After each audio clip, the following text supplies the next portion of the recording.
উঠতে উঠতে আবার কি উপদ্রব এসে জুটল। এখনো ঠাকুর পুজো হয়নি। কি ব্যাপার, কি চাই? মা, ভিখিরিকে 10টা টাকা দেন, ভগবান মঙ্গল করবেন। ও হরি, এ কেমন বায়না? 10 টাকা কেউ ভিক্ষে চায়? সকাল সকাল 10-10টা টাকা খুঁজলে তো নেহাতি অমঙ্গল। আমি তো আপনার মঙ্গলের কথা বলিনি মা। ভিক্ষাদানে মঙ্গল একমাত্র গ্রহীতার, দাতার তো লস হবে। আচ্ছা, বড় বড় কথা বলছো, অথচ ভিক্ষে চাইতে তোমার লজ্জা হলো না? লজ্জা সম্পূর্ণ ত্যাগ না করলে নাগা সন্ন্যাসী বা ভিখারি হওয়া যায় না মা। ঠাকুর রামকৃষ্ণ বলে গেছেন না, লজ্জা ঘৃণা ভয় 3 থাকতে নয়। ও বাবা, ঠাকুর রামকৃষ্ণের বাণীও তোমার জানা আছে? কেন থাকবে না? এটা ইনফরমেশন টেকনোলজির যুগ, সবাইকে খবরাখবর রাখতে হয়। ভিক্ষের লাইনে আছি বলে কি মুখ্য থাকতে হবে মা?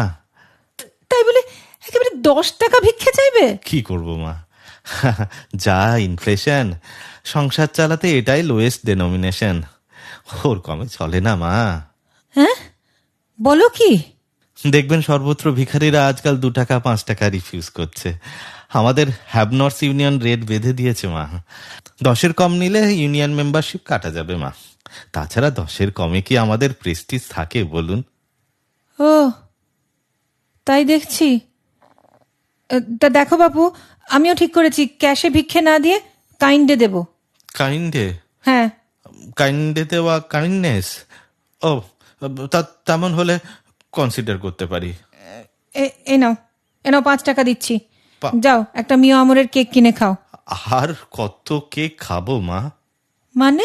আগে কিছুটা সস্তা হয় বলে আপনার মতো কেউ কেউ কাইন্ডেই সারতে চান, কিন্তু মা সকাল থেকে 5টা কেক খাওয়া হয়ে গেছে, এবারে পেট ছেড়ে দেবে। কি সর্বনাশ, ভরা পেটে ভিক্ষে? তুমি তো দেখছি ভিক্ষের এথিক্সটারই হেনস্থা করে ছাড়লে। মা, শুধু পেট ভরলেই কি ভিক্ষের প্রয়োজন ফুরোয়?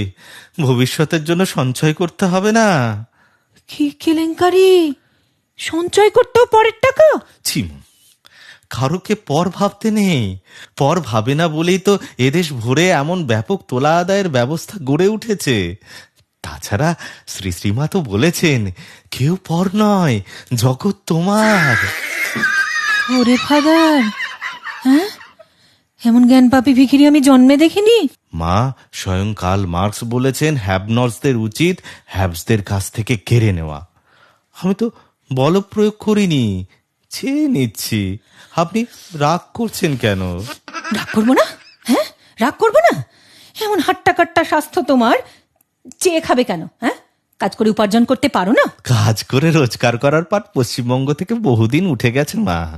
সর্বত্র কর্মচারী ইউনিয়নগুলির দলমত নির্বিশেষে একটাই তো স্লোগান, আসি যায় বেতন পাই, কাজ করলে উপরি চাই।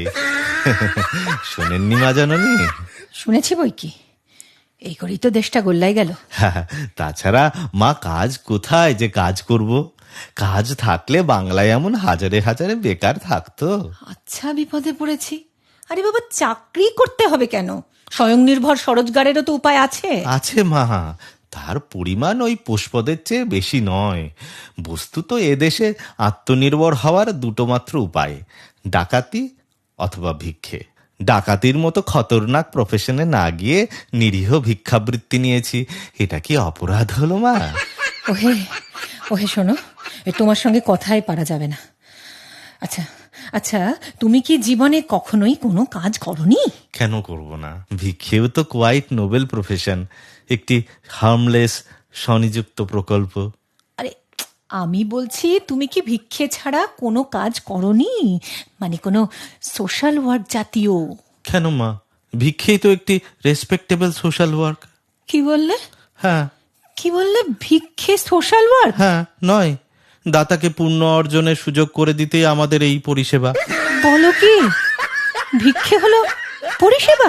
নয়, ভেবে দেখুন, লোকে পুণ্য অর্জন করতে দেশ দেশান্তরে ছোটে, তাতে যেমন খরচ তেমনি নানান হ্যাপা পথশ্রম।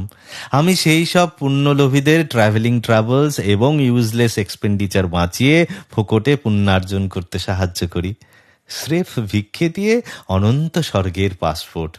বলুন ঠিক বলছি কিনা? তাও তো বটে। এই ব্যাপারটা তো ভেবে দেখিনি। আর ভেবে সময় নষ্ট করবেন না জননী, সামান্য 10 টাকা তো, এত সস্তায় এমন পরিষেবা কে দেবে? তাছাড়া মা, এই যে ভিক্ষের সপক্ষে কনভিন্সিং সওয়াল, এই মার্কেটিং টেকনিক সম্পর্কে জানকারি, তার কনসালটেন্সি ফি দেবেন না? আমি তো তোমাকে কনসাল্ট করতে যাইনি। নাই বা গেলেন, গায়ে পড়ে অ্যাডভাইস দেওয়াও তো কনসালটেন্সি বৃত্তিরই অঙ্গ। ফর নাথিং কারো রুজির পথে কাঁটা হবে না।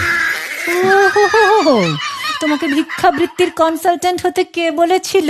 কে আর বলবে মা, গরজ বড় বালাই। দেখছেন না, একদিন যারা পুঁজিপতিদের কালো হাত ভেঙে দাও গুড়িয়ে দাও বলে চেঁচাতো, আজ কেমন লেজে গোবরে হয়ে পুঁজিবাদী ভজনায় ভিক্ষের ঝুলি কাঁধে দৌড়ে দৌড়ে ঘুরছে। আরে বাবা, সে তো শিল্পের উন্নতির জন্য। যথার্থ বলেছেন জননী, বাংলার উন্নতির জন্যই তারা ভিক্ষের ঝুলি কাঁধে দেশে দেশে ঘুরে বেড়াচ্ছেন। তাহলে দেখুন মা, দেশোন্নতি চান কিংবা আত্মোন্নতি, ভিক্ষের কোনো বিকল্প নেই। ধরিয়ে দিলে সকাল সকাল। নাও নাও নাও নাও, 10 টাকা নাও। ওটা ভিক্ষে বাবদ, কনসালটেন্সি ফি বাবদ আরো 20 দিতে হবে। কি বললে? বেশ বেশ, তোমার হাত থেকে রেহাই পাওয়ার জন্য নাও আরো 20 দিচ্ছি। সব শুদ্ধ 30 টাকা গচ্ছা গেল সকাল সকাল। কথা বলবেন না মা, এ আপনার আশীর্বাদ। তাই হোক তাই হোক, আশীর্বাদ নিয়ে বিদেয় হও। থ্যাংক ইউ মা জননী, আপনাদের দয়া মায়ার কোলেই আমাদের বার বৃদ্ধি। এমন করে চিরবিদায় দিয়ে কোল ছাড়া করবেন না। টাটা, বাই, ফির মিলেঙ্গে।